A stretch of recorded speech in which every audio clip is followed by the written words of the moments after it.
আসসালামু আলাইকুম। সবাই কেমন আছেন? আশা করছি সবাই ভালো আছেন। আমিও আল্লাহর রহমতে আপনাদের দয়ায় অনেক ভালো আছি। আসলে প্রত্যেকটা মেয়েরই জীবনে আসলে কিছু করার প্রয়োজন অথবা তাদের জীবিকার চাহিদাই হোক অথবা নিজেকে স্বাবলম্বী করার জন্য হোক, কিছু না কিছু করা প্রয়োজন।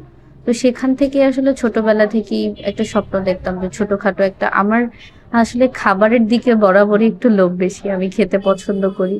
আমি কোথাও গেলে অনেক বেশি খাই। আমি হচ্ছে বেড়াতে গেলেও ওইদিকে তাকাই না যে বেড়াতে আসছি না কোথায় আসছি। আমি মাশাআল্লাহ খেতে অনেক পছন্দ করি।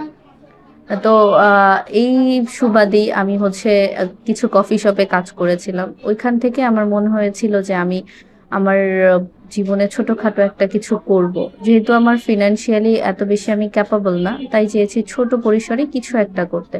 তো আপনাদের দোয়ায় এটা আমি শুরু করেছি।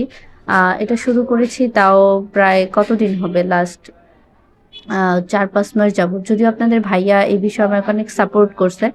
বাট কিছুদিন হলো আপনার ভাইয়াও সেই ছায়ার হাতটা তুলে নিছে। তুলে নিছে বলতে সে আছে এখনো আমার পাশে। কিন্তু বিষয়টা হচ্ছে সে অন্য একটা জবে এঙ্গেজ হয়ে গেছে। যার কারণে সে আর আমাকে হয়তোবা আগের মতো টাইম দিতে পারবে না। এই জিনিসটা নিয়ে আপনার ভাইয়া অনেক বেশি সাপোর্টিভ ছিল। আমাকে অনেক বেশি সাপোর্ট করছে। আল্লাহর রহমতে আপনাদের দোয়ায় শুরু করেছি। চলে আসবেন একটা সময় দেখা